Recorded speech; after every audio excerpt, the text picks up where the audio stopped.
이제 1월이 된 지 5일이 지났습니다. 올해도 많은 분들이 부자가 되시길 바라며 특히 주식 투자를 통해 자산을 불려가고 현금 흐름을 창출하며 자산을 얻는 즐거움을 느끼시길 바랍니다. 올해도 지속적으로 다양한 콘텐츠와 영상을 통해 여러분이 부자가 되는 데 도움을 드리기 위해 최선을 다하겠습니다.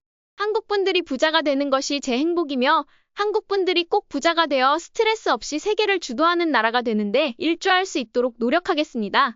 미국에 살면서 매년 애국심이 더 커져가는 것 같습니다. 그래도 어쩌겠습니까? 저는 한국 분들이 꼭 더 부자가 되시길 진심으로 바랍니다. 오늘은 적립식 투자 31주차의 현황을 함께 살펴보며 많은 분들이 현재 고점이기 때문에 적립식 투자를 처음 시작하는 것이 무섭다. 혹은 어떻게 해야 할지 모르겠다고 걱정하실 것 같아서 이에 대해 이야기해 보려고 합니다. 올해 과연 시장이 마이너스 10%까지 하락할 가능성이 어느 정도 되는지 그리고 그 이후로 더 하락할 가능성은 어떤지에 대해 예측해 보겠습니다. 죄송합니다. 예측 같은 것은 없습니다. 시장의 미래를 예측하는 것은 불가능하며 어떤 일이 벌어질지는 그 누구도 알 수 없습니다. 그렇기 때문에 예측을 한다고 말하는 분들은 회사에서 시켜서 어쩔 수 없이 하는 경우가 대부분이라는 점을 잊지 않으셨으면 좋겠습니다. 결론적으로 올해 시장이 하락할지 얼마나 하락할지 아무도 알 수 없습니다. 저도 알 수 없고 전문가도 알 수 없으며 심지어 트럼프 대통령도 알 수 없습니다. 다만 과거의 데이터를 분석하는 것은 가능하기 때문에 오늘은 과거 최대 낙폭률 데이터를 이용해 평균적으로 시장이 얼마나 하락했는지 살펴보고 이를 통해 우리가 어떤 투자 아이디어를 얻을 수 있을지 이야기해 보겠습니다. 먼저 적립식 투자를 계속해서 이어가는 와중에 우리가 항상 생각해야 할 점은 미국이라는 나라는 1950년부터 현재까지 지속적으로 상승을 보였으며 매해 상승하지는 않더라도 평균적으로 9.3%의 수익률을 기록하며 아름다운 우상향 그래프를 그려왔다는 사실입니다. 그리고 이 그래프를 보면 흥미로운 점이 있습니다. 거의 2해 연속으로 오르면 그 다음 해에는 쉬어가는 패턴이 존재한다는 것입니다. 이 예외는 인터넷 사이클이 시작된 1990년대와 아이폰이 등장하고 2009년 금융위기 이후 IoT 사이클을 거친 시기뿐이었습니다. 현재 2023년부터 본격적으로 시작된 AI 사이클은 이제 2년차에 접어들었기 때문에 과거 데이터를 참고했을 때 새로운 기술 사이클이 시작되면 최소 5년 정도 지속적으로 상승한다는 점을 염두에 두고 우리는 긍정적인 방향으로 계속 투자해야 한다고 생각합니다. 이제 다시 몇 퍼센트 하락할 가능성이 있는지 그리고 최대 낙폭에 대해 이야기로 돌아가 보겠습니다. 혹시 MDD에 대해 모르시는 분들을 위해 간단히 설명드리면 MDD란 최대 낙폭, Maximum Drawdown으로 이는 한 해 동안 주식 가격이 최고점에서 최저점까지 얼마나 떨어졌는지 퍼센트로 계산한 값입니다. 예를 들어 주식 가격이 100달러까지 올라갔다가 80달러까지 떨어지면 그때 MDD는 마이너스 20%로 계산됩니다. MDD를 이해하기 가장 쉬운 사례는 2020년의 차트입니다. 2020년 코로나 팬데믹이 발생한 시기를 떠올려보면 연초에는 시장이 계속 상승하며 좋은 흐름을 보였지만 코로나의 급격한 전파로 인해 2월 중순부터 급락이 시작되었습니다.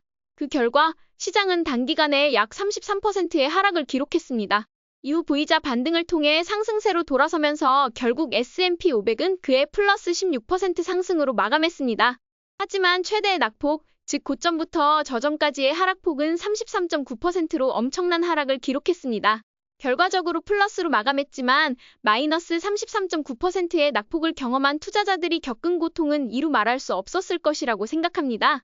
그리고 정말 저희의 투자 방법과는 다르지만 많은 투자 고수님들께서 이 시기에 투자를 하셨다면 저점에서 매수해 연말까지 보유했을 경우 거의 72%라는 놀라운 수익률을 기록하셨을 거라고 생각합니다. 하지만 실제로 이 상황을 겪어본 분들이라면 그때 투자를 결심하는 것이 절대 쉬운 일이 아니었을 것입니다. 더 하락할 가능성이라는 항상 도사리고 있는 위험 때문에 많은 분들이 결국 투자를 하지 못했을 거라고 생각합니다. S&P 500의 1950년대부터 현재까지의 데이터를 통해 최대 낙폭을 분석해보면 생각보다 많은 낙폭 구간이 있었다는 것을 알 수 있습니다.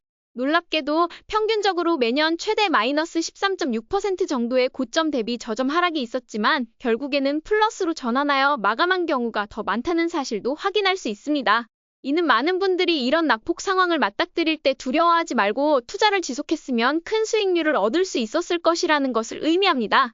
심리적으로 불안하지 않게 미리 팔고 기다렸다가 상승세가 재개될 때 들어갔어도 충분히 돈을 벌 수 있었다는 점도 중요한 사실입니다. 투자에서는 나만의 원칙이 중요하지 꼭 특정한 방식을 강요할 필요는 없다는 점을 다시 한번 되새기게 됩니다. 그래서 연간 수익률과 최대의 낙폭 데이터를 함께 살펴보면 평균 연간 수익률이 9.3%임에도 불구하고 최대 낙폭률은 평균적으로 마이너스 13.6%라는 것을 확인할 수 있습니다. 이는 매년 상승 마감함에도 불구하고 엄청난 낙폭을 경험할 수 있다는 점을 보여줍니다. 그리고 타이밍을 맞춰서 미리 빠져나오던지 아니면 용기를 가지고 투자를 하든지는 자신의 투자 성향에 맞춰서 하면 된다고 생각합니다. 사실 S&P 500보다 더 무서운 것은 나스닥입니다. 나스닥 지수를 살펴보면 1970년대부터 연간 수익률이 13.4%로 S&P 500보다 더 좋은 성적을 보여줍니다. 하지만 최대의 낙폭률 역시 더 컸다는 것을 알 수 있습니다. 그렇기 때문에 최대의 낙폭률이 크더라도 이를 이겨내면 더 높은 수익률을 얻을 수 있다는 것을 데이터로 확인할 수 있습니다. 이를 통해 낙폭을 일정 기간 분할 매수로 활용하는 전략의 중요성도 깨달을 수 있습니다. 저는 최근에 지인들과 친구들로부터 너무 고점이라 투자하기 무섭다라는 질문을 많이 받았는데요. 댓글에서도 이런 고민을 자주 접하게 됩니다. 그래서 오늘은 최대의 낙폭률에 대해 살펴봤습니다. 나스닥 지수는 75%의 확률로 매년 고점 대비 마이너스 10% 하락합니다. 이는 주식시장에서 상당히 높은 확률에 해당합니다. 그렇기 때문에 올해 언제라도 고점 대비 마이너스 10% 이상 하락하더라도 놀라지 마셨으면 좋겠습니다. 지금 너무 무섭다. 나는 고점이라 투자를 못하겠다 하시는 분들께는 나스닥이 고점 대비 마이너스 10% 하락했을 때부터 분할 매수로 접근하는 것이 좋은 방법이라고 생각합니다. 다만 25%의 확률로 이런 하락이 없을 때도 있다는 점도 염두에 두어야 합니다. 따라서 이 전략은 확률적으로 훌륭하지만 하락이 없는 해에는 모든 수익을 놓칠 수도 있다는 위험성도 존재합니다. 한편 S&P 500은 나스닥보다 더 안정적입니다. S&P 500은 매년 75%의 확률로 고점 대비 마이너스 7.4% 정도 하락한다는 데이터를 확인할 수 있죠. 하락폭이 작기 때문에 상승폭도 상대적으로 작습니다. 하지만 S&P 500은 다양한 산업을 포함한 포트폴리오를 구성하기에 적합한 지수라는 점이 큰 장점입니다. 나는 평균적으로 마이너스 19% 하락을 견디기 힘들다 하시는 분들께는 S&P 500이 훨씬 더 좋은 투자 대상이라고 생각합니다. 결국 이 선택은 투자자의 심리적 안정감을 어디까지 허용할 수 있는지에 따라 달라집니다. 나는 떨어지든 말든 상관없다 하시는 분들께는 나스닥, 나는 조금 더 안정적인 투자를 원한다 하시는 분들께는 S&P 500이 가장 좋은 선택지라고 생각합니다. 그렇기 때문에 저는 투자 초기에는 S&P 500 위주로 시작하는 것을 추천드립니다. 그리고 주식이 무엇인지, 사이클이 어떻게 돌아가는지에 대해 익숙해지셨을 때 나스닥을 더욱더 위주로 투자하시는 것이 모든 분들에게 적합하고 마음 편한 투자 방법이라고 생각합니다. 투자에는 정답이 없기 때문에 가장 마음이 편한 방법으로 투자하는 것이 중요합니다. 어떤 분들이 내 방법이 최고다, 이렇게만 하면 돈을 번다고 이야기하는 경우가 있는데 이는 있을 수 없는 일입니다.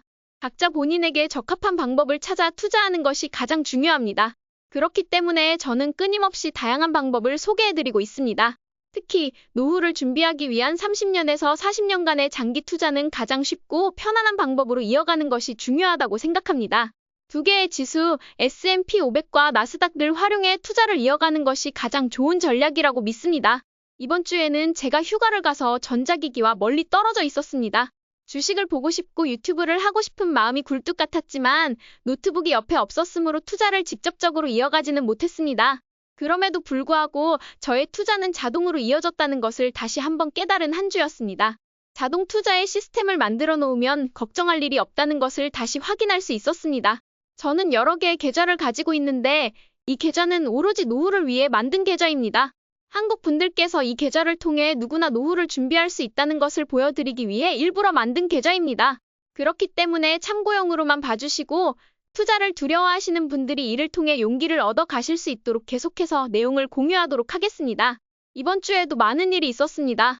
테슬라와 여러 기술주들이 급락과 급등을 반복하면서 주 초반에는 큰 하락을 보였지만 금요일에 다시 상승하며 마감했습니다. 현재 QQQM의 수익률은 9.24%를 기록 중이며 금요일 하루 동안 1.62% 상승하며 좋은 모습을 보여주었습니다.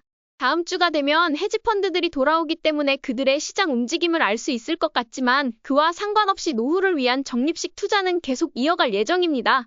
S&P 500은 현재 9.01%의 수익률을 기록하고 있으며 주중에는 수익률이 거의 7%까지 내려갔지만 금요일의 상승세로 인해 다시 상승으로 전환된 모습을 보였습니다. 현재 저희 VO의 평균 단가가 $500에 가까워지고 있는 것도 확인할 수 있습니다. 사실 전체 수익률을 갉아먹고 있는 것은 JEPQ인데요. JEPQ는 현재 천주를 모으는 것이 목표이기 때문에 수익률에는 크게 신경 쓰지 않고 계속 모으고 있는 상황입니다. 많은 분들이 왜 알고리즘 트레이더인 제가 JEPQ 같은 커버드 콜 ETF를 모으는가 궁금해하실 수 있습니다. 저는 JP모건 체이스라는 회사의 AI팀이 얼마나 강력한지 잘 알고 있고 그들이 이 커버드 콜 ETF를 어떻게 운용하는지 신뢰하고 있기 때문에 투자하지 않을 수 없습니다. 앞으로도 천주가 될 때까지 꾸준히 모아갈 예정입니다. 2024년은 6월부터 시작한 적립식 투자 계좌에서 약 49만 4천 원 정도를 배당금으로 모아서 한 달 정도 자동으로 투자를 이어갈 수 있는 시드머니를 마련했다고 볼 수 있습니다. 2025년이 시작되자마자 금요일에 JEPQ에서 $69, 약 10만 2천 원 정도의 배당금이 발생한 것을 확인할 수 있었습니다. 이 배당금은 모두 JEPQ로 재투자했으며 이는 배당금을 더욱 빠르게 모으기 위해서 계속 이어질 예정입니다. 현재까지 투자한 금액은 3,359만 원이며 배당금을 포함한 자산은 약 3,661만 원입니다. 지난주 대비 수익률은 약간 하락했지만 이는 JEPQ 커버드 콜의 수익률 때문인 것으로 보이며 반면에 QQQM과 VOO는 여전히 좋은 수익률을 기록 중입니다. 1억 달성률은 사실 30년 동안 자동으로 투자할 계획이기 때문에 크게 상관없지만 숫자적으로 의미가 있는 지표이기 때문에 계속해서 체크를 하고 있습니다. 현재 달성률은 36.61%로 확인되고 있습니다. 오늘은 S&P 500과 나스닥 지수의 MDD와 평균 수익률에 대해 이야기를 나눠보았습니다. 많은 분들이 이를 보면서 알 수 있겠지만 연간 수익률 자체만 보면 정말 아름답고 계속 우상향하는 모습을 보이지만 그 중간에는 엄청난 하락과 상승이 반복된다는 사실을 잊지 말아야 합니다. 올해 만약 나스닥에서 10% 하락이 다시 한번 연내에 발생하더라도 너무 놀라지 마세요. 75%의 확률로 너무 자주 발생하는 일이기 때문입니다. 그리고 만약 19%, 20%, 30%의 하락이 나오더라도 그 뒤에는 더욱 아름다운 상승장이 찾아온다는 것을 기억하시기 바랍니다. 예를 들어 2022년에 나스닥은 33%나 하락했지만 2023년과 2024년에는 2년 연속 상승하며 많은 분들의 자산을 불려줬습니다. 이는 단순히 우연의 일치가 아닌 AI와 다양한 기술 혁신을 통해 지속적으로 새로운 사이클을 만들어내는 미국이라는 나라의 저력 덕분입니다. 그렇기 때문에 한국 분들이 먼저 부자가 되는 것이 중요하며 이 사실을 바탕으로 탄탄한 데이터와 혁신 사이클을 주도하는 미국에 계속해서 투자를 이어가시는 것이 중요하다고 생각합니다. 저는 여러분들이 참고하실 수 있도록 실제로 제 돈을 넣어 자동화된 투자를 실행하는 과정을 보여드리는 것을 목표로 하고 있습니다.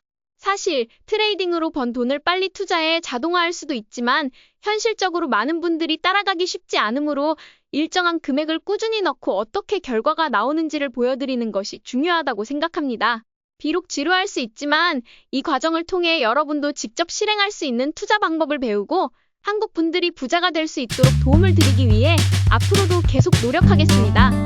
오늘도 저희 전략이 재미있으셨다면 좋아요와 구독 버튼 눌러주세요. 지금까지 방구석 헤지펀드 매니저 라일라였습니다. 감사합니다.